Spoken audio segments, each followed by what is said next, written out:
আজকের ভিডিওটিতে আমরা শিখব কিভাবে জিওলজিক্যাল ম্যাপ থেকে নদীর পরিমাণ ও দিক নির্ণয় করতে হয়। প্রথমে আমাদের জানতে হবে যে নদী বলতে কি বোঝায়। তো নদীর সংজ্ঞাতে যেটা বলা হয়েছে দেখো, যে স্তরায়ন তল অনুভূমিক তলের সঙ্গে যে কোণ উৎপন্ন করে তাকে শিলাস্তরের নতি বলে। আর নতি একটি ভেক্টর রাশি, তাই শিলাস্তরের নতির পরিমাণ ও দিক দুই থাকে। আর নতি দু রকমের হয়ে থাকে, একটা হচ্ছে প্রকৃত নতি বা ট্রু ডিপ, আর একটি হচ্ছে আপাত নতি বা অ্যাপারেন্ট ডিপ। প্রকৃত নতি বলতে যেটা বোঝায় দেখো, যে স্তরায়ন তল যেদিকে সবচেয়ে বেশি ঢালু সেই দিক বরাবর অনুভূমিক তলের সঙ্গে শিলাস্তর যে সূক্ষ্ম কোণ উৎপন্ন করে তাকে প্রকৃত নতি বলে। আর আপাত নতি হচ্ছে যে স্তরায়ন তল যেদিকে সবচেয়ে বেশি ঢালু সেই দিক ছাড়া অন্য যে কোনো দিকে অনুভূমিক তলের সঙ্গে শিলাস্তরের উৎপন্ন কোণকে আপাত নতি বলে। তো এই প্রকৃত নতি এবং আপাত নতির এই বিষয়টিকে আরো ভালোভাবে বোঝার জন্য আমরা একটি চিত্রের সাহায্যে বিষয়টিকে বুঝবো। তো দেখো, এখানেতে আমি একটা চিত্র তোমাদের সামনে তুলে ধরেছি, যে চিত্রটার মাধ্যমেতে তোমরা খুব সহজেতে হচ্ছে এই প্রকৃত নতি আর আপাত নতি কাকে বলে সেটা বুঝতে পারবে। তো দেখো, আমি প্রথমেতে বলে দিই, দেখো এই যে চিত্রটা তোমরা দেখতে পাচ্ছ, খুব ভালো করে দেখো যে এখানেতে এই যে সবুজ কালার দিয়ে এই যে চৌকো যে এই যে ওপরের যে পোর্শনটা আছে দেখো, এটা হচ্ছে অনুভূমিক তল। এই যে এ বি সি ডি, এই যে পুরো যে জায়গাটা এই উপরের এটা এটা অনুভূমিক তল। এবারেতে এই যে অনুভূমিক তল রয়েছে, এখানতে দেখো এই যে কালো রঙের একটা যে এখানে স্ট্রিপের মতন দেখাচ্ছে দেখো, এইটা হচ্ছে একটা রক বেড। এই যে কালো রঙের এইটা, এবারেতে এই যে রক বেড যেটা রয়েছে দেখো এখানেতে, তো এই যে অনুভূমিক যে তলটা রয়েছে, আমরা নতির সংজ্ঞাতে যেটা পড়লাম আর কি, যে প্রকৃত নতির সংজ্ঞাতে যেটা আমরা পড়লাম সেটা হচ্ছে কি, দেখো আমি আরেকবার সংজ্ঞাটা তোমাদের সামনে নিয়ে আসছি। তো দেখো, এই যে প্রকৃত নতি বলছে যে স্তরায়ন তল যেদিকে সবচেয়ে বেশি ঢালু সেই দিক বরাবর অনুভূমিক তলের সঙ্গে শিলাস্তর যে সূক্ষ্ম কোণ উৎপন্ন করে তাকে প্রকৃত নতি বলে। তো এবারে দেখো, এই যে স্তরায়ন তল অর্থাৎ এই যে রক বেডটা আছে এর এই যে বেডিং প্লেনটা রয়েছে, এইটা হচ্ছে স্তরায়ন তল, আর এইটা হচ্ছে অনুভূমিক তল। তো এই অনুভূমিক তলের সঙ্গে এই যে রক বেডের এই যে যে এই যে স্তরায়ন যে তলটা যেটা রয়েছে বেডিং প্লেনটা, এইখানেতে যে কোণটা তৈরি করেছে এই কোণের যে পরিমাণটা এটাই হচ্ছে প্রকৃত নতি, যেটা দেখো এখানেতে থিটার চিহ্ন দিয়ে আমি দেখিয়েছি। তো এইটা গেল। আর এবারে দেখো এই প্রকৃত নতিটা এই দিকটাতে হলো, এবারে আপাত নতি কোনটা? আপাত নতি হচ্ছে দেখো, যে আমরা যেটা আপাত নতির সংজ্ঞাতে যেটা আমরা জানলাম দেখো, যে এই যে মানে স্তরায়ন তল যেদিকে সবচেয়ে বেশি ঢালু সেই দিক ছাড়া অন্য যে কোনো দিকে অনুভূমিক তলের সঙ্গে শিলাস্তরে উৎপন্ন কোণকে আপাত নতি বলে।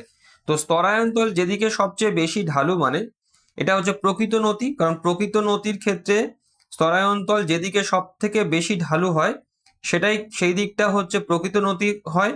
আর এখানটাতে দেখো যে এই প্রকৃত নতি ছাড়া অন্য যে কোনো দিক হতে পারে যেটা। তো দেখো এবারেতে এই যে এই স্তরায়ন তল মানে এই প্রকৃত নতির এই এই অংশটা ছাড়া এইখানেতে দেখো এই যে অংশটা যেটা রয়েছে দেখো, এই যে ই থেকে এফ পর্যন্ত এই যে একটা রেখা দেখো রয়েছে দেখো, এই যে এইখানটাতে এই যে যেটা রয়েছে এটা হচ্ছে আপাত নতির দিক, এই যে এই অংশটা। আর এইখানেতে দেখো এই যে স্তরায়ন তলের সঙ্গে এই যে কোণটা এখানে দেখো এ দিয়ে এই যে আলফা যে কোণটা যেটা উৎপন্ন হয়েছে এই যে কোণটা, এই কোণটা হচ্ছে আপাত নতি অর্থাৎ অ্যাপারেন্ট ডিপ এই অংশটা। অর্থাৎ প্রকৃত নতি হচ্ছে এই এই অংশটাতে এই যে অনুভূমিক তল আছে এই অনুভূমিক তলের সঙ্গে স্তরায়ন তল যে কোণ উৎপন্ন করছে আর যেদিকটা সব থেকে বেশি ঢালু রয়েছে এটা হচ্ছে প্রকৃত নতি। আর প্রকৃত নতি ছাড়া অন্য যে কোনো দিকে এই স্তরায়ন তল আর অনুভূমিক তলের মধ্যে যে কোণটা তৈরি হচ্ছে সেটা হচ্ছে আপাত নতি। তো আশা করি এই চিত্রটার মাধ্যমে তোমরা ব্যাপারটা বুঝতে পেরেছো যে প্রকৃত নতি এবং আপাত নতি কাকে বলে। তো এবার দেখো, এবারেতে আমরা চলে আসবো আমাদের জিওলজিক্যাল ম্যাপেতে, যেখানেতে আমরা এই আপাত নতি এবং প্রকৃত নতির যে পরিমাণটা আছে এবং তার যে ডাইরেকশনটা জিওলজিক্যাল ম্যাপ থেকে কিভাবে বার করতে হয় সেটা। তো দেখো আমার কাছে যে জিওলজিক্যাল ম্যাপ যেটা রয়েছে, দেখো এইটা। এবারেতে সবার প্রথমেতে যেটা করতে হবে সেটা হচ্ছে যে এমন একটা বেডিং প্লেনকে আমাদেরকে চিহ্নিত করতে হবে, যে বেডিং প্লেন মানে প্লেনের উপরেতে দুটো কন্টুর দুবার দুবার করে কাট করে। এবার দেখো এইখানেতে এই যে বেডিং প্লেন যেটা রয়েছে দেখো এখানেতে, তো এখানেতে দেখো এই যে মার্ড স্টোন আর আপার স্যান্ডস্টোন, এই দুটোর মধ্যে যে বেডিং প্লেনটা রয়েছে দেখো, এই যে এটা হচ্ছে আপার স্যান্ডস্টোন আর এটা হচ্ছে মার্ড স্টোন। তো এর মাঝে যে এই যে বেডিং প্লেন যেটা রয়েছে, এই যে এই বেডিং প্লেনটা যেটা রয়েছে দেখো, এখানেতে খুব ভালো করে দেখলে দেখতে পাবে যে এখানেতে 600 এই কন্টুরটা কাট করেছে এইখানে একবার আর এখানেতে একবার। আর এই সেম বেডিং প্লেনের উপরেতে দেখো আবার এই 500 যে কন্টুরটা আছে এটাও এখানেতে একবার, এখানেতে আর একবার, এই দুবার আবার ঘুরে এসেও এখানেতে কাট করেছে। তো আমরা এই বেডিং প্লেনটাকে নির্বাচন করলাম আর 500 আর 600 দুটো স্ট্রাইট লাইন আমরা এবারেতে টেনে নেব, আর টেনে নিয়ে তারপরে আমরা পরের কাজটা করব। তো দেখো এখানেতে আমি প্রথমেতে কি করব, প্রথমেতে এই যে যেখানটাতে এই যে বেডিং প্লেনেতে যে জায়গাটাতে এই 600 কন্টুরটা কাট করেছে, আমি এই কাটিং পয়েন্টটাকে প্রথমে হচ্ছে মার্ক করে নেব, এই যে। তো খুব ভালো করে দেখলে দেখতে পাবে এটা ঘুরে আবার এদিকেও এসছে, তো এখানটা তো আমি যেহেতু বুঝতে পারছি, তো আমি এখানটা তো মার্ক করে নিলাম। তো এইখানেতে দেখো এই 4টে কাটিং পয়েন্ট রয়েছে 600 কন্টুরেতে। তো আমি সেই 4টে কাটিং পয়েন্টকে আমি একসঙ্গে যোগ করে দেবো একটি সরল রেখার মাধ্যমে, দিয়ে স্ট্রাইক লাইনটাকে আমি টেনে নেব। তো আমি এই স্ট্রাইক লাইনটা টানলাম। এবার দেখো এই যে স্ট্রাইক লাইনটা আমি টানলাম, এই স্ট্রাইক লাইনটা কত হলো, এটা হচ্ছে 600 ফিট। আর তোমরা নিশ্চয়ই জানো যে জিওলজিক্যাল ম্যাপেতে স্কেল হচ্ছে ইঞ্চি এবং ফিটেতে দেওয়া থাকে, না হলে দেখবে এই কোণেতে দেওয়াই থাকে স্কেলের। তো এখানেতে যেহেতু 600 ফিটের কন্টুরকে বেস করে আমি কাটলাম, তো সেই জন্যে এই যে স্ট্রাইক লাইন যেটা হলো, এই স্ট্রাইক লাইনটা হচ্ছে 600 ফিটের স্ট্রাইক লাইন। তো আমি পাশেতে লিখে দেবো যে এটা 600 ফিট। এবার আমাদের আরো একটা স্ট্রাইক লাইন লাগবে। তো এর জন্য দেখো আমরা সেম বেডিং প্লেনেতে দেখতে হবে 600 পরে বা 600 আগে কোনো কন্টুর কাট করেছে কিনা। আর এটা খেয়াল রাখবে তোমরা, কারণ 600 পরেতে 700 হতে পারে বা 500 হতে পারে, 600 পরে 800 বা তার আগে 400 কিন্তু হবে না। মানে মানে সব ইন্টারভেলটা সমান থাকতে হবে, মানে 600 পরে 700 হতে পারে, 600 আগে 500 হতে পারে। এবারে দেখো আমরা এখানেতে 700 তো পাচ্ছি না, কিন্তু এই সেম বেডিং প্লেনের উপরেতে 500 কন্টুরটা কাট করেছে। তো আমরা সেই 500 কন্টুরের যে কাটিং যে পয়েন্টগুলো আছে, সেই কাটিং পয়েন্টগুলোকে আমরা মার্ক করে নেব। তো এখানেতে দেখো দুবার কাট করেছে আর এখানে তো দুবার কাট করেছে। তো আমরা এই কাটিং পয়েন্টগুলোকে মার্ক করে নিয়ে আমরা স্কেলের সাহায্যে আমরা এগুলোকে যোগ করে দেবো। যোগ করে দিলে আমি 500 ফিটের যে স্ট্রাইক লাইন যেটা রয়েছে, সেই 500 ফিটের স্ট্রাইক লাইনটা আমি এখানেতে পেয়ে যাব। তো দেখো এখানেতে স্ট্রাইক লাইনটা আমি পেয়ে গেছি 500 ফিটের। এবারেতে আমি এখানেতে লিখে দেবো। এটা খেয়াল রাখবে তোমরা, যে কন্টুরের নিয়ে স্ট্রাইক লাইনটা টানছো সেই স্ট্রাইক লাইনটা সেই কন্টুরের মানে উচ্চতা অনুযায়ী হবে। তো এটা হচ্ছে 500 ফিটের কন্টুর, স্ট্রাইক লাইন হলো। তো আমি এখানে লিখে দিলাম 500 ফিট। এবারে আমাদের পরের যে কাজটা আছে দেখো, এবারেতে আমাদের যেটা করতে হবে, এখানেতে এখানে দুটো আমরা পেয়ে গেছি। প্রথমেতে আমরা প্রকৃত নতি এবং আপাত যে নতি আছে, এই দুটো নতি আমরা প্রথমেতে নির্ণয় করে নেবো, তারপরেতে নতির যে দিক আছে সেই দিকটাকে আমরা নির্ণয় করব। এবারেতে আমাদের বেশ কতগুলো জিনিস পরপর লাগবে। প্রথমেতে দেখো এখানেতে আমাদের সেট স্কোয়ার লাগবে। সেট স্কোয়ারের মাধ্যমেতে আমরা কি করব, দেখো এখানেতে যে স্ট্রাইক লাইনটার ভ্যালু সব থেকে বেশি আছে আর যেটা কম আছে সেটা সবার প্রথমে আইডেন্টিফাই করতে হবে, এবং তার সঙ্গে সঙ্গে যে জিওলজিক্যাল ম্যাপেতে যে সেকশন লাইনটা আছে সেই সেকশন লাইনটাতে এই স্ট্রাইক লাইনগুলো কোন জায়গাতে কাট করেছে সেটাকেও আমাদের মার্ক করে রাখতে হবে বা আমাদের চিহ্নিত করে রাখতে হবে। এবার দেখো এখানেতে 600 যে স্ট্রাইক লাইনটা আছে এটা বেশি ভ্যালুর, স্ট্রাইক লাইন আর 500টা হচ্ছে কম। তাহলে কি করতে হবে, দেখো এই 600 ফিটের মানে স্ট্রাইক লাইনটা এইখানেতে এই প্রস্থচ্ছেদ রেখার এইখানটাতে কাট করেছে এই জায়গাটাতে।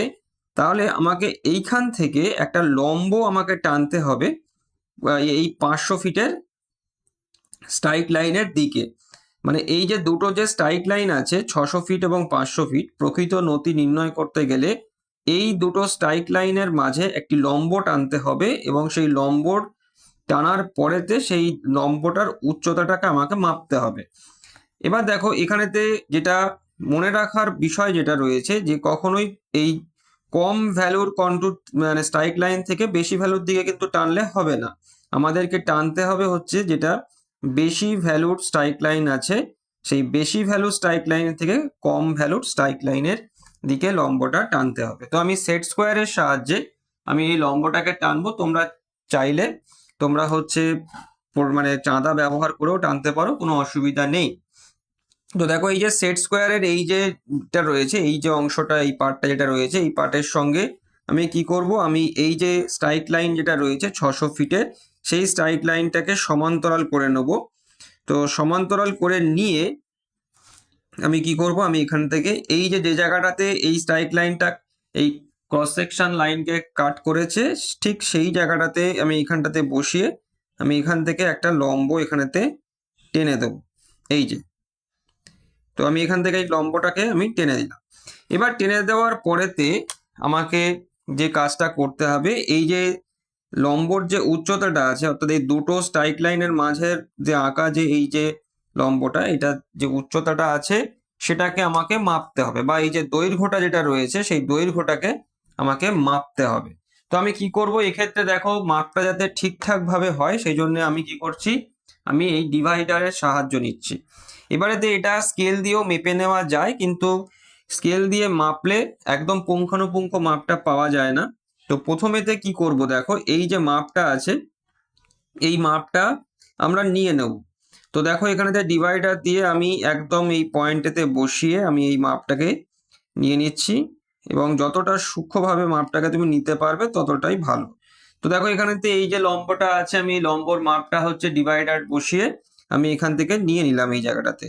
এই যে এবারেতে আমাদের যেটা করতে হবে সেটা হচ্ছে যে আমাদেরকে একটা ডায়াগোনাল স্কেল নিতে হবে। এবার এই ডায়াগোনাল স্কেল নিয়ে আমাকে এই ডায়াগোনাল স্কেলেতে এই যে মাপটা যেটা পেলাম এই মাপটা হচ্ছে কত সেটা আমাকে বার করতে হবে। তো দেখো আমরা এই যে ডায়াগোনাল স্কেল যেটা নিয়েছি, প্রথমে দেখো এইখানেতে এই যে এই জায়গাটা ডায়াগোনাল স্কেলের হচ্ছে 0 হয় এই জায়গা, আর এটা হচ্ছে 1 ইঞ্চি 2 ইঞ্চি 3 ইঞ্চি 4 ইঞ্চি করে এরকম হয়। আর এই পাশের যে অংশটা যেটা রয়েছে এখানে থেকে প্রাইমারি এবং মানে সেকেন্ডারি এবং টার্সিয়ারি ডিভিশন গুলো হয়। তো এবার দেখো, তো আশা করি তোমরা ডায়াগোনাল স্কেলেতে মাপ কি করে নিতে হয় সেটা খুব ভালো করেই জানো, তো আমি আর সে ব্যাপারেতে আর বেশি কিছু বলছি না। তো দেখো এখানেতে আমার যে মাপটা আছে এটা 1 ইঞ্চির বেশি হবে, তো যে কারণেতে দেখো আমি কাঁটাটা হচ্ছে 1 ইঞ্চিতেই রেখেছি। কেন 1 ইঞ্চির বেশি হলো তোমরা এখানে কাঁটা বসালেই বুঝতে পারবে যে দেখো এইখানেতে এই ঘরের বাইরে চলে গেছে, এই ঘরটার বাইরে। তো যখন এই ঘরটার বাইরে চলে যাবে তখন জানবে যে এটা 1 ইঞ্চির বেশি আছে, সেই জন্যে আমি এই কাঁটা কম্পাসের এই যে কাঁটাটা যেটা রয়েছে এটা একের ঘরেতে আমি এখানেতে বসালাম। বসানোর পরেতে আমাকে দেখতে হবে যে এইখানে কোন দাগের সঙ্গে এটা মিলছে। তো এখানে মিললো না, আমি পরেরটাতে গিয়ে দেখবো, ঠিক আছে পরেরটাতেও মিলছে না, তারপরেরটাতে গিয়ে দেখবো যে তার পরেরটাতে হ্যাঁ। এইবারেতে দেখো এই যে এখানেতে যদি না, এখানেতে দেখো এই যে হলো, যদি এটাতে না মেলে তাহলে আমি তার পরেরটাতে গিয়ে দেখবো যে মিলছে কি না। তো দেখো হ্যাঁ এবারেতে হচ্ছে, এই যে এই জায়গাটাতে দেখো হয়েছে, একদম সূক্ষ্মভাবে এই জায়গাটাতে হয়েছে। তাহলে আমাকে কি করতে হবে, ডায়াগোনাল স্কেল থেকে এই মাপটা যেটা আছে এটাকে নিতে হবে। তো এখানেতে আমি 1 ইঞ্চি তো পুরোপুরি পাচ্ছি, 1 ইঞ্চির পরেতে আমি মানে মানে তারপরেতে হচ্ছে এই জায়গাটাতে যেহেতু 0, তো এই জায়গাটাতে 0 হলো। এবারেতে এই ওপরের দিকে আমাকে দেখতে হবে যে কটা ঘর আমি এখানেতে পেলাম। তো দেখো আমি আবারও দেখাচ্ছি, আমার এইখানটাতে মিলেছে, এই জায়গাটাতে 2 আর 4-এর মাঝখানের যে ঘরটা যে দাগটা আছে সেইখানটাতে, অর্থাৎ 3 নাম্বার ঘরেতে গিয়ে আমার এখানেতে মিলেছে। তো সেই জন্য আমার এখানেতে 1 2 3, তাহলে কি হচ্ছে 1 ইঞ্চি তো পুরোপুরি হচ্ছে, তাহলে 1.3 এখানেতে 0-তে ছিল, সেই জন্য 0, আর এখানেতে 3 ঘর হলো মানে 3। তাহলে এই যে মাপটা আমি যেটা পেলাম, এই মাপটা হচ্ছে আমি পেলাম কত, আমি চাইলে পাশেতে তোমরা লিখে রাখতে পারো যাতে ভুলে না যাও। তো দেখো আমরা পেলাম হচ্ছে 1.03 আমরা ইঞ্চি, এই মাপটা আমরা পেলাম এখান থেকে। ঠিক আছে, তাহলে এই একটা মাপ আমরা এখান থেকে পেয়ে গেলাম। এবারেতে আমাদের যেটা করতে হবে, আমাদের এটা আমরা পেলাম কি, এই যে মাপটা যেটা পেলাম এটা হচ্ছে প্রকৃত নতির ক্ষেত্রে আমরা এই মাপটা পেলাম। তো এবারেতে এর পরের যে স্টেপটা যেটা রয়েছে প্রকৃত নতি বার করার ক্ষেত্রে, সেটা এবারে বলে দিই তোমাদেরকে।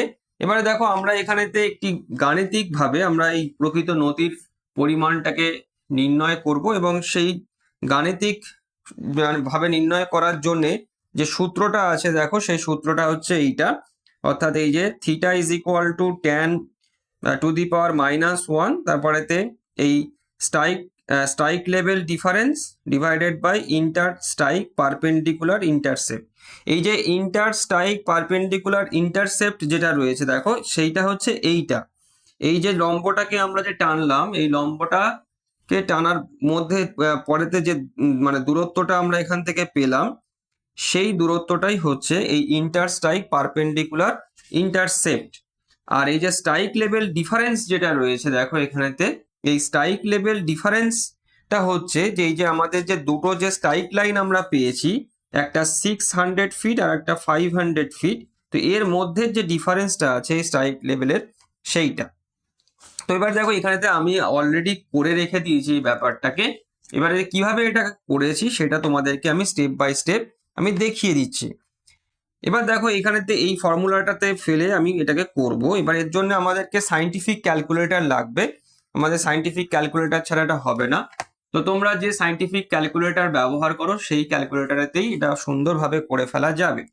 তো দেখো এখানেতে এর যে পরের যে স্টেপ যেটা রয়েছে দেখো এখানেতে, তো প্রথমেতে দেখো theta is equal to tan to the power -1 দিলাম, তারপর থার্ড ব্র্যাকেট দিলাম, ওপরে দেখো স্ট্রাইক লেভেল ডিফারেন্স যেটা রয়েছে আমাদের ক্ষেত্রে, একটা হচ্ছে 600 ফিট আর একটা হচ্ছে 500 ফিট। তো বড় থেকে ছোটকে আমরা বিয়োগ দিয়ে দেবো, তো এটা বিয়োগ দিলাম। আর নিচেতে দেখো আমরা যে দুটো স্ট্রাইক লাইনের মাঝের যে লম্ব টেনে যে দূরত্বটা পেলাম আর কি, যে দেখো 1.03 ইঞ্চি। তো এখানে দেখো আমি আরেকবারও বলে দিচ্ছি, এই যে দূরত্ব এটা হবে সেটা হচ্ছে এইটা, এইখান থেকে এই পর্যন্ত যে দূরত্বটা আমরা মাপলাম ডায়াগোনাল স্কেল দিয়ে, সেইটা। তো ওটা ইঞ্চিতেই আমরা পেয়েছি, সেই জন্য আমরা লিখলাম হচ্ছে ইঞ্চিতে। এবার দেখো এটা ইঞ্চিতে রাখলে কিন্তু হবে না, ওটাকে আমাকে কি করতে হবে, আমাকে ফিটেতে ওটাকে পরিবর্তন করতে হবে। তো যে কারণেতে আমরা কি করব, যেহেতু আমাদের জিওলজিক্যাল যে ম্যাপটা দেওয়া রয়েছে সেই ম্যাপের স্কেল হচ্ছে 1 ইঞ্চিতে 1000 ফিট। তো দেখো এখানে যে স্কেলটা যেটা রয়েছে দেখো, যে এই 1 ইঞ্চি ইকুইভ্যালেন্ট হচ্ছে 1000 ফিট। তাহলে আমরা 1 ইঞ্চিতে যদি 1000 ফিট হয়, তাহলে 1.03 ইঞ্চিতে কত হবে, সেটার জন্য আমাদের কি করতে হবে, সিম্পলি আমরা করব কি, আমরা হচ্ছে এই 1.03 ইঞ্চি ইন্টু 1000 ফিট করে দেবো, করে দিলে আমাদের ওটা ফিটে কনভার্ট হয়ে যাবে। এবারেতে দেখো উপরেতে, এবার দেখো ট্যান টু দি পাওয়ার মানে এখানে দেখো tan to the power -10 third bracket দিলাম। এবার 600 ফিট থেকে 500 ফিট যদি আমি মাইনাস করি, তাহলে এটা আমাদের মুখে মুখে হয়ে যায় যে 100 ফিট আমরা পাবো। আর এই যে 1.03 ইঞ্চকে যদি আমরা 1000 দিয়ে যদি গুণ করি, তাহলে আমরা এই 1030 ফিট পাবো। তো কি করে পেলাম দেখো, সেটাকে আমি তোমাদেরকে দেখিয়ে দিচ্ছি। তো এইখানেতে দেখো এই যে 1.03 ইন্টু 1000 আমি দিলাম, দেখো ইজ ইকুয়াল টু যদি দিই তাহলে হচ্ছে 1030। তো এখানেতে 1030 ফিট এটা হয়ে গেল। এবারেতে আমাদের যেটা করতে হবে, এবারেতে এইখানেতে এই যে ভ্যালুটা আমরা যেটা পেলাম, এই ভ্যালুটার সঙ্গে আমাদেরকে এই যে ট্যান ইনভার্সের এইটা যেটা রয়েছে এটাকে করতে হবে। তো দেখো এবারেতে আমরা যদি এবারেতে ওপরে আমাদের 100 ফিট রয়েছে আর নিচে আমরা পেয়ে গেলাম হচ্ছে এইটা 1030। তো এবারেতে এটাকে আমরা ডিভাইড করে নেব। এবারে দেখো 100 ডিভাইডেড বাই, এটাতে আমরা ডিভাইড করে নিলাম। এবার অ্যান্সার দেখো একটা বড় মানে দশমিকের পরেতে একটা বড় সংখ্যা দিয়েছে, বিরাট বড় একটা সংখ্যা দিয়েছে। তো তোমরা এক্ষেত্রে কি করবে, এত বড় সংখ্যা না লিখে ক্যালকুলেটরকে ফিক্সেশন করে নেবে। তো তো দেখো ফিক্সেশন কি করে করে, দেখো এরকম এই মোডের বাটনটা প্রেস করতে থাকবে যতক্ষণ এই ফিক্স বলে লেখাটা না আসে। এবার দেখো ফিক্সের তলাতে 1 লেখা আছে, 1 লিখে দেবে। দেওয়ার পরে দেখো ফিক্সেশন 0 to 9 আছে, তো আমরা 3 ঘর পর্যন্ত দশমিকের পরে ফিক্সেশন করতে চাইছি, তো 3 প্রেস করবে। এবার দেখো অত বড় সংখ্যাটা অটোমেটিকলি ফিক্সেশন হয়ে এই ছোট সংখ্যাতে চলে আসবে, আমাদের আর রাউন্ড আপ করার কোনো ঝামেলা থাকবে না, ক্যালকুলেটরই করে দেবে। তো দেখো এইখানেতে এইটা করার পরেতে আমরা এই সংখ্যাটাকে পেলাম, অর্থাৎ এই 0.097। তো এবারেতে এই যে সংখ্যাটা হলো, এবার দেখো তার পরের লাইনেতে আমরা লিখে দিলাম যে 10⁻⁻10, আর থার্ড ব্র্যাকেট দেওয়ার আমার প্রয়োজন হচ্ছে না। তো 0.097 এটা হলো। এবারেতে আমাদের পরের যে স্টেপটা যেটা করতে হবে, এবার এই ট্যান ইনভার্সের সঙ্গে এটাকে আমাকে দিতে হবে। তো এবারে দেখো ক্যালকুলেটারেতে এখানেতে দেখো ট্যানের বাটন রয়েছে। এবারেতে এই যে ট্যানের যে বাটন রয়েছে, এখানেতে লক্ষ্য করে দেখো হলুদ কালার দিয়ে মানে tan⁻⁻1 লেখা রয়েছে এই জায়গাটাতে। তো এটা আনার জন্য আমাদের কি করতে হবে, শিফটের বাটনটাকে প্রেস করতে হবে, করে ট্যান বাটনটাকে প্রেস করলে এটা চলে আসবে। এই যে এইটা চলে আসার পরেতে দেখো এখানেতে আমাদের যে সংখ্যাটা যেটা রয়েছে দেখো 0.097, এই যে সংখ্যাটা যেটা রয়েছে এটাকে আমাকে দিতে হবে। এর পরেতে কোনো মাল্টিপ্লিকেশনের চিহ্ন দেওয়ার কোনো দরকার নেই, থার্ড ব্র্যাকেটও দেওয়ার কোনো দরকার নেই, দিয়ে ইজ ইকুয়াল টু দিয়ে দেবো। ইজ ইকুয়াল টু দিয়ে দিলে দেখবে এটা 5.540 এসছে।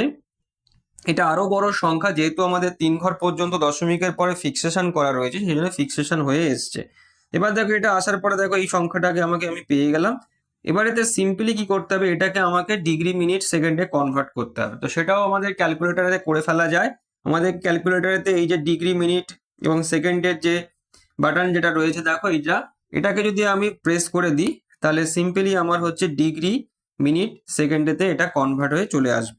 তো দেখো সেটাই আমি লিখে দিয়েছি এখানেতে, এই যে 5 ডিগ্রি 32 মিনিট 25 সেকেন্ড। তো এটা আমি লিখে দিলাম, এই পর্যন্ত লিখে দিলাম, কারণ নতির পরিমাণটা আমার ডিগ্রি মিনিটেই বার করতে হবে। তো সেই কারণে আমরা এটা করলাম। তো এইভাবে স্টেপ বাই স্টেপ হচ্ছে আমরা প্রকৃত নতি বার করে ফেলতে পারবো। এবার দেখো আমাদের যেটা আরেকটা যেটা রয়েছে, এটাও এই যে এইটা যেটা পেলাম, এটা আমরা প্রকৃত নতির মান পেয়ে গেলাম আমাদের ওই জিওলজিক্যাল ম্যাপেতে।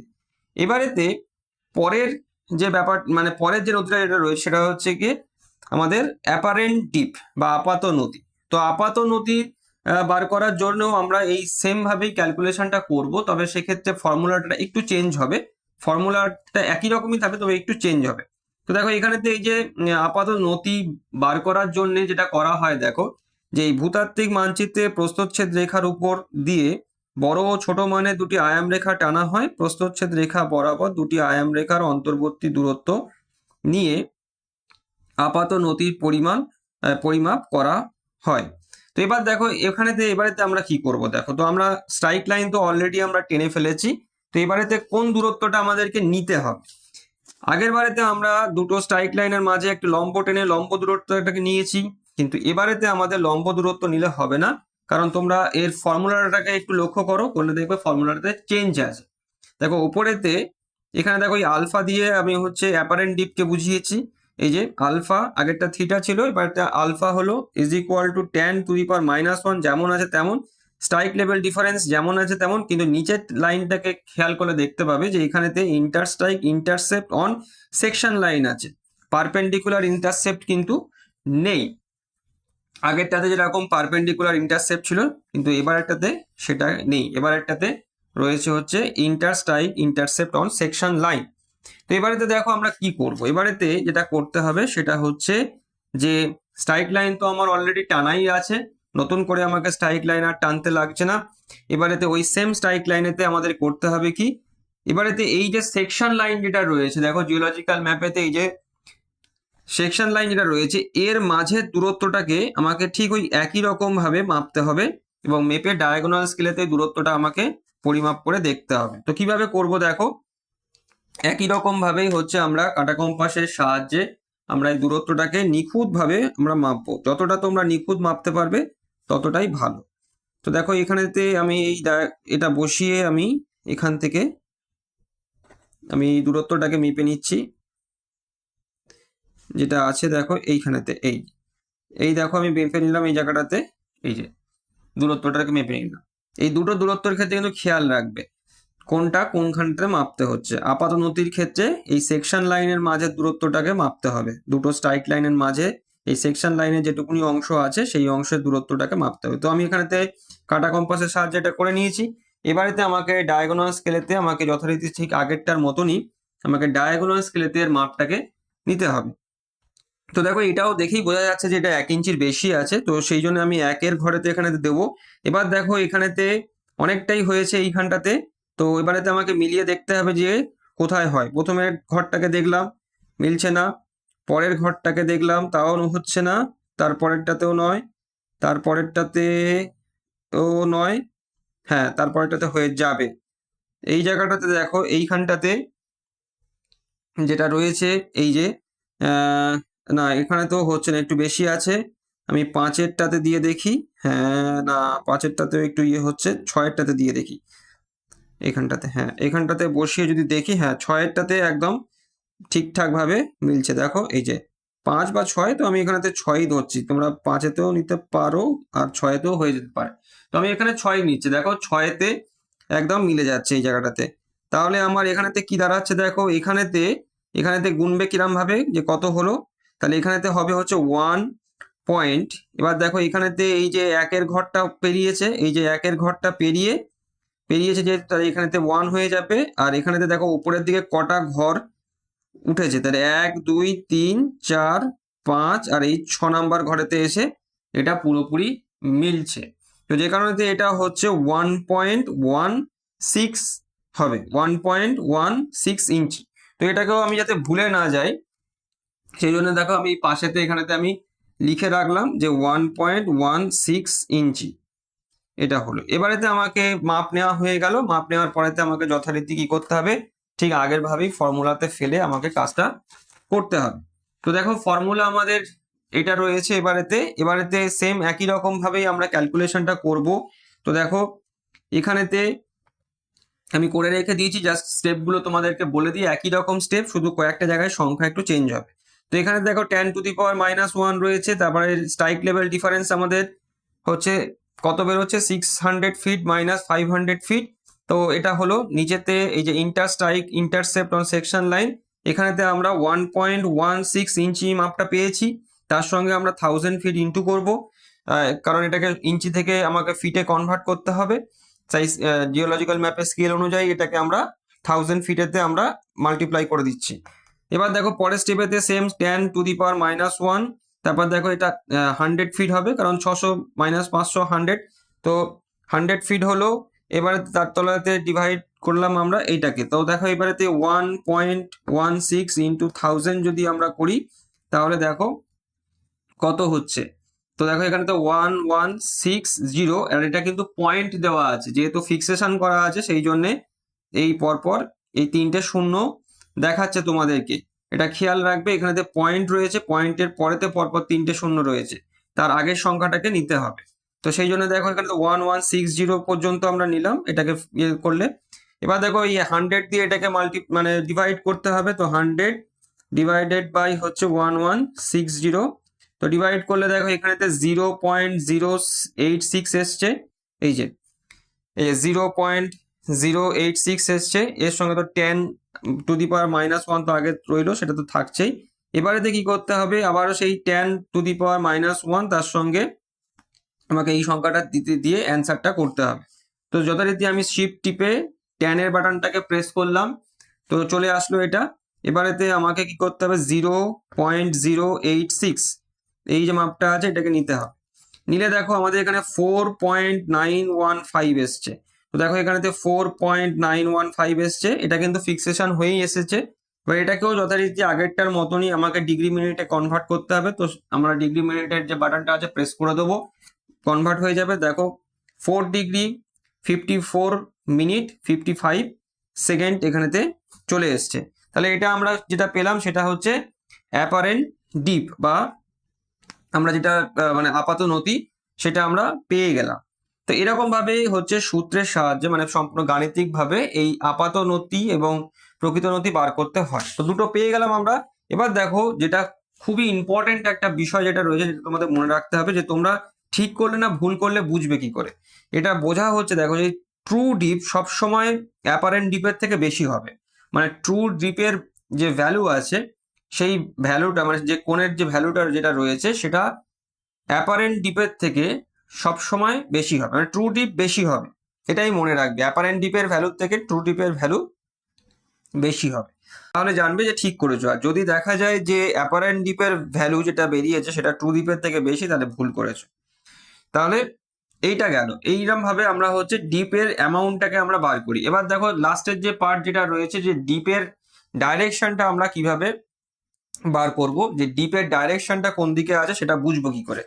তো ডিপের ডাইরেকশন বোঝার জন্য খুবই সোজা যেটা রয়েছে, দেখো যে এই যে জিওলজিক্যাল যে ম্যাপ হয় সেই ম্যাপের দেখবে একটা দিকেতে এরকম একটা নর্থ লাইন থাকবে যেটা এই উত্তর দিশাকে নির্দেশ করে। তো এই নর্থ লাইনটার সাপেক্ষে আমাদের যেটা করতে হবে, এই যে দেখো এইখানেতে এই যে পয়েন্টটা যেটা রয়েছে, দেখো যে পয়েন্টটা থেকে আমরা এই লম্বটাকে টেনেছি এবং এই যে স্ট্রাইক লাইনটাকে এই যে এই জায়গাটাতে কাট করেছে, এইখানটাতে আমাদের করতে হবে কি, যে এই যে নর্থ লাইন যেটা রয়েছে এর সাপেক্ষে আমাদের ওখানেতে আরো একটা নর্থ লাইন টানতে হবে, মানে এটার সাপেক্ষে। তো এই জন্য আমরা কি করব, এই যে নর্থ লাইনটা আছে এই নর্থ লাইনটার সঙ্গে আমরা সমান্তরাল করে নেব, নিয়ে আমরা সিম্পলি হচ্ছে সমান্তরাল করে নিয়ে আমরা এই যে নর্থ এখানটাতে এরকম ভাবে সরিয়ে এনে আমরা এই জায়গাটাতে আর একটা নর্থ লাইন টানবো এই জায়গাটাতে। তো দেখো এই জায়গাটাতে যখন আমরা নর্থ লাইন টানছি, দেখো যে আমাদের প্রকৃত নতির যে লম্ব যেটা ছিল সেই লম্বের সঙ্গেই এই নর্থ লাইনটা পুরোপুরি মিলে যাচ্ছে। দেখতে পাচ্ছ তো তোমরা, একদমই পুরো। তার মানে আমাদের প্রকৃত নতির যে ডাইরেকশনটা আছে সেটা হচ্ছে 0 ডিগ্রি শো করছে, একদম পুরো মানে উত্তর দিকেই আছে, কিন্তু তার মান হচ্ছে 0 ডিগ্রি, মানে কোনো 1-2 ডিগ্রি বা অন্য কিছু করেনি। তো এটা গেল, দেখো এটা এটা সব ক্ষেত্রে যে হবে তা নয়, সব ক্ষেত্রে হয় না এটা। তো এক্ষেত্রে মিলে গেছে, যেহেতু আমার প্রকৃত নতির যে ডাইরেকশন যেটা রয়েছে সেটা হচ্ছে 0 ডিগ্রি নর্থ, মানে উত্তর দিকে 0 ডিগ্রি। এবার এতে আপাত নতিটা আমাদের করতে হবে। তো আপাত নতিটার জন্য আমাদের যেটা করতে হবে, দেখো এই যে এটা তো এখন আমাদের নর্থ লাইন হয়ে গেল।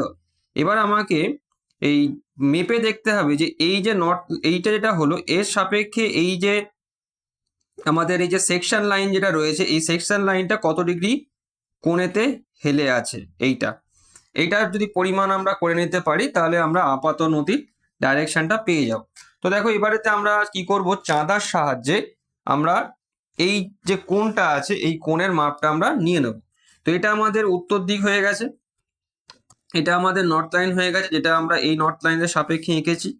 তো এবার দেখো এইখানেতে আমরা চাঁদাটাকে বসাবো এবং বসিয়ে আমরা পুরো একদম পারপেন্ডিকুলার করতে হবে একদম, যাতে না হয়। তো দেখো এইখানেতে এই যে স্ট্রাইক লাইন যেটা রয়েছে 600 যে স্ট্রাইক লাইনটা, সেই মানে বেশি ভ্যালু স্ট্রাইক লাইন থেকে কিন্তু এটা করতে হবে, সেটা মনে রাখবে। কিন্তু কম ভ্যালুটার দিকে দিয়ে করলে কিন্তু হবে না, দুটো স্ট্রাইক লাইনের মধ্যে যেটা সব থেকে বেশি ভ্যালু সেইটার থেকেই করতে হবে। তো এটা আমাদের এখানেতে আমরা সমান্তরাল করে নিলাম চাঁদাটাকে, আর এটার সঙ্গে সম্পূর্ণ করে নিলাম। এবার দেখো এখানে কত হয়েছে, এটা একটু খুব ভালো করে তোমরা দেখো। এখানে দেখো এখানে 0, আমি বলছিলাম যে 0 ডিগ্রি হবে একদম, দেখো 0 ডিগ্রি হয়েছে, কোনো অ্যাঙ্গেল ক্রিয়েট করেনি। তো 0 ডিগ্রি নর্থ প্রকৃত নতি। এবার আপাত নতির ক্ষেত্রে কত হবে, দেখো এখানে হচ্ছে 10 ডিগ্রি, এটা হচ্ছে 20 ডিগ্রি।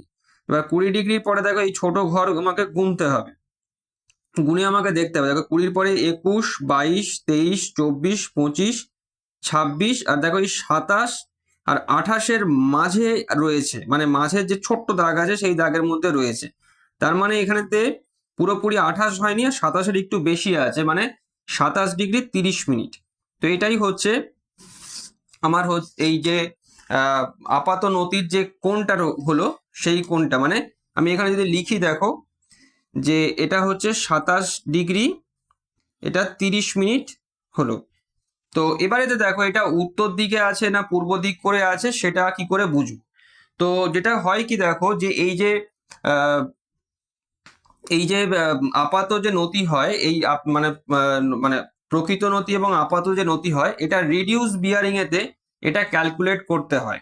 রিডিউস বিয়ারিং এতে ক্যালকুলেশন মানে করতে হয় কিরম ভাবে, দেখো আমি একটু বলে দিই।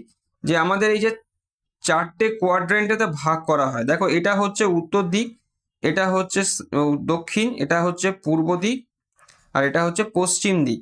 এবার দেখো যদি কোনো ভ্যালু হচ্ছে এই যে 0 থেকে 90-র মধ্যে পড়ে, বা 90 থেকে 180, 180 থেকে 270 এবং 270 থেকে 360, এই যে একটা দুটো তিনটে চারটে এই যে কোয়াড্রেন্টের মধ্যে যে পড়ছে, দেখতে হয় যে কোন কোয়াড্রেন্টের মধ্যে এটা রয়েছে। তো সেইভাবে রিডিউস বিয়ারিং হিসেবে ক্যালকুলেশন করে এটাকে বার করতে হয় ডাইরেকশনটা। তো আমাদের ক্ষেত্রে দেখো, আমাদের ক্ষেত্রে যেটা হয়েছে 27 ডিগ্রি 30 মিনিট হয়েছে। তার মানে আমরা বলতেই পারি যে আমাদের এখান থেকে 0 ডিগ্রি থেকে 90 ডিগ্রি ইস্টের মধ্যে এটা হয়েছে এই জায়গাটাতে। তো যে কারণেতে আমরা বলতে পারি যে এটা হচ্ছে নর্থ ইস্টের ডাইরেকশনেতে রয়েছে, মানে north north 27 degree 30 minute east. এটা হচ্ছে আমাদের আপাত নতির যে ডাইরেকশনটা, সেই ডাইরেকশনটা আমরা পেলাম। তো এইভাবেই হচ্ছে দেখো যে এই প্রকৃত নতি এবং আপাত নতির যে পরিমাণটা হয় সেই পরিমাণটাকে বার করা হয়। এটা রিডিউস বিয়ারিং এতে ক্যালকুলেট করে বার করতে পারলে খুবই ভালো। তবে হোল সার্কেল যে বিয়ারিং হয় সেই হোল সার্কেল বিয়ারিং এতেও এটাকে ক্যালকুলেশন করা যায়, তবে প্রেফার করা হয় যেটা সব থেকে, সেটা হচ্ছে রিডিউস বিয়ারিং এতে এই কোয়াড্রেন্টের কোন পার্টের মধ্যে পড়েছে সেইটা দেখে আমাকে বার করতে হয়। তো আশা করি আজকে ভিডিওটির মাধ্যমেতে কিভাবে জিওলজিক্যাল ম্যাপ থেকে হচ্ছে ডিপের অ্যামাউন্ট এবং ডাইরেকশন বার করতে হয় সেটা তোমরা শিখতে পেরেছো। তো আজকের ভিডিওটি আমি এখানেতেই শেষ করলাম। সবাই ভালো থেকো। Thank you.